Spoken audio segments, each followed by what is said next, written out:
The games industry owes much to Studio Ghibli. Their keen attention to detail, rich characters, and masterful storytelling have influenced developers the world over. Ni no Kuni is Ghibli's one and only foray into the industry. Partnering with Level 5, known primarily for their Professor Layton games, Ni no Kuni's cutscenes are animated by Ghibli themselves, to great success, selling over 1 million copies and inspiring a sequel. The game's success is no doubt due to Ghibli's involvement, as they have never animated for games before. Other games have varying levels of influence. The most renowned example is Nintendo's masterpiece, The Legend of Zelda: Breath of the Wild.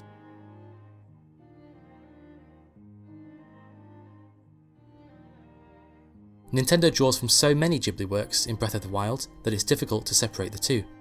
From Castle in the Sky, Spirited Away, and especially Princess Mononoke, Studio Ghibli's fingerprints are all over the game. Overtly, the rattling Koroks or the seemingly invisible Guardians.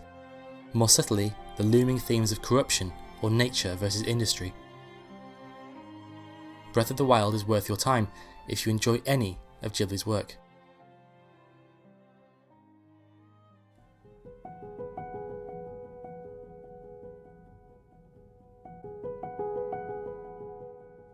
Other games elicit more direct recommendations. If you enjoyed Princess Mononoke, then you should play Sekiro: Shadows Die Twice. Mononoke represents a violent turning point for Ghibli, and Sekiro embodies that violence in a Sengoku period Japan, where, to quote the director of the game, mysticism and the presence of gods feels more believable.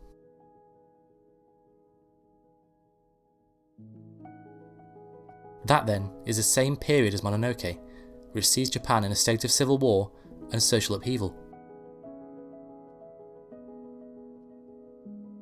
Sekiro features a multitude of monsters, often based in ancient Japanese folklore, that would fit in well in Mononoke, though they are dispatched in more gruesome ways.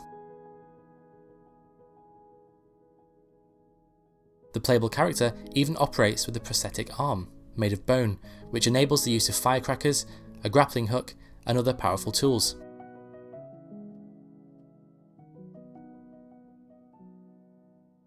Like in Mononoke, there is a sickness permeating the land, which progresses and worsens with each death.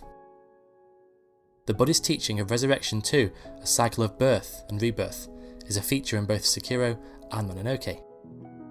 Sekiro is the closest version of a playable Princess Mononoke, though the game was developed by the team behind the Dark Souls series, so be warned, the game is extremely challenging.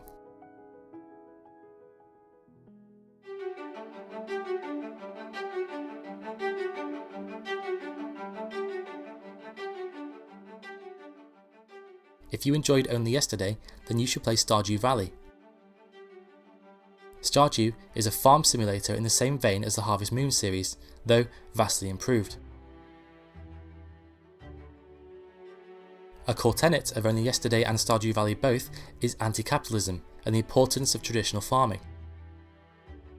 Stardew has a keen distaste for corporations and their practices, as a multinational corporation threatens the small town's businesses by advertising longer opening hours and cheaper alternative crops. The game works around seasons, in which you may grow and cultivate various crops, fruits and vegetables, as well as raise and care for animals like chickens, cows, pigs and sheep. There's a huge focus on community. Gift giving and communal events are commonplace, and developing friendships and relationships with people grants access to unique events or places. Each person has a weekly schedule, relationships with each other, likes and dislikes, backstories, and even social or political beliefs. Like Only Yesterday's minute attention to detail in terms of harvesting of safflower, Stardew 2 pays close attention to small details.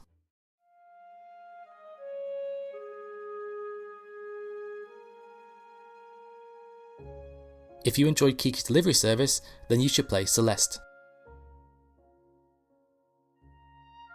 Though Kiki's delivery service is, on the surface, a children's story about a young witch with a talking cat moving to a new town, it's also about depression and self-reflection, adolescence and changing ambitions. Celeste 2 is much more than meets the eye. A devilishly hard 2D platformer generally needs no real story or character development.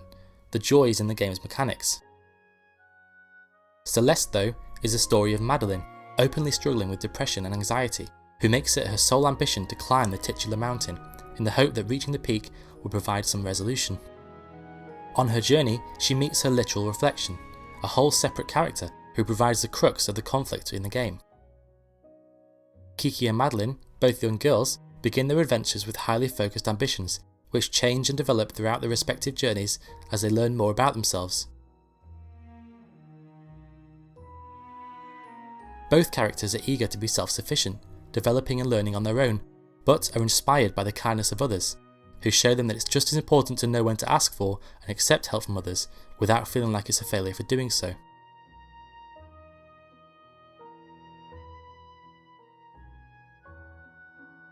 Celeste and Kiki's delivery service are iceberg stories, simplistic at first, but there's far more beneath the surface.